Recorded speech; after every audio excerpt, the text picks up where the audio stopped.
Hello, magandang araw po sa inyo lahat. So, sa araw na ito, ang ating pag-aralan ay pinamagatan kong Embrace the Changes.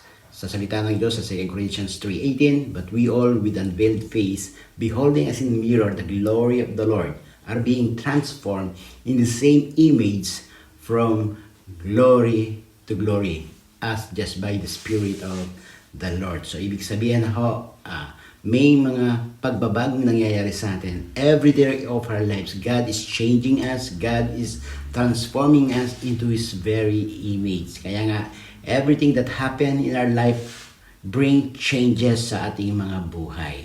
So, pag-usapan po natin, what are some of these changes na nangyayari na inevitable po sila sa ating mga buhay. Yung pagkakaroon ng pamilya, if you decide na magkaroon ng pamilya, which is most of us, ito yung desire. Yun ay isang malaking pagbabago yan sa buhay natin. Ang pagkakaroon ng anak, paglaki ng mga bata, mga changes po yan na nangyayari. Unavoidable po yan. Pag-aasawa ng mga bata o maging yung paghiwalay ng mga bata sa atin. And that bring changes sa ating mga buhay. And sometimes hindi natin matanggap yan. And iba yung paglaki ng mga bata o pag-mature nila. Minsan may mga magulang na hihirapan. So ang kamatayan din po, ay isang malaking changes sa atin, lalong-lalo na yung mga mahal natin sa buhay, magulang mo, asawa mo. Ito yung pinakamasakit, yung mamatay ang anak mo o maging kaibigan. Ang pagtanda po natin brings a lot of changes sa atin po. Ang pagkakaroon ng sakit lalo, it brings changes, nagbabago yung dynamics ng ikot ng pamilya. How you deal with it is what matter. Kung paano mo ito hinaharapan, it can bring a positive or negative impact sa iyong buhay. How you deal with it. The truth is, very uncomfortable po yung mga changes na nangyayari sa ating mga buhay, lalong-lalo yung mga nabanggit natin sa taas.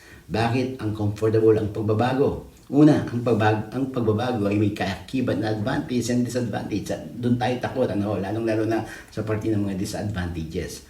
Ang pagbabago ay may mga bagong teritoryo sa buhay natin na hindi tayo sanay. Ayan, kaya nga kapag may magbabago, medyo nangangapa po tayo. Hindi madaling mag-adjust sa pagbabago. That's another truth. Minsan it take years para ikaw ay makapag-adjust, lalo na sa kawalan ng mga mahal natin sa buhay o pag tayo nahiwalay sa puder ng ating mga magulang, it takes you sometimes to adjust. Bawat pagbabago ay may kaikibat ding sakripisyo. That's why it's so uncomfortable ang magkaroon ng changes sa buhay. Dahil kaikibat nito yung sakripisyo na gagawin ng isang taong affected sa pagbabagong ito. And sometimes and many times yung pagbabago is very risky. Kaya yung iba mas gusto pa nilang manatili kung saan sila sanay. So, ano po yung solution? It's embracing the changes or embrace the changes. Yakapin, tanggapin ang pagbabagong nangyayari. Bakit po natin dapat gawin yon?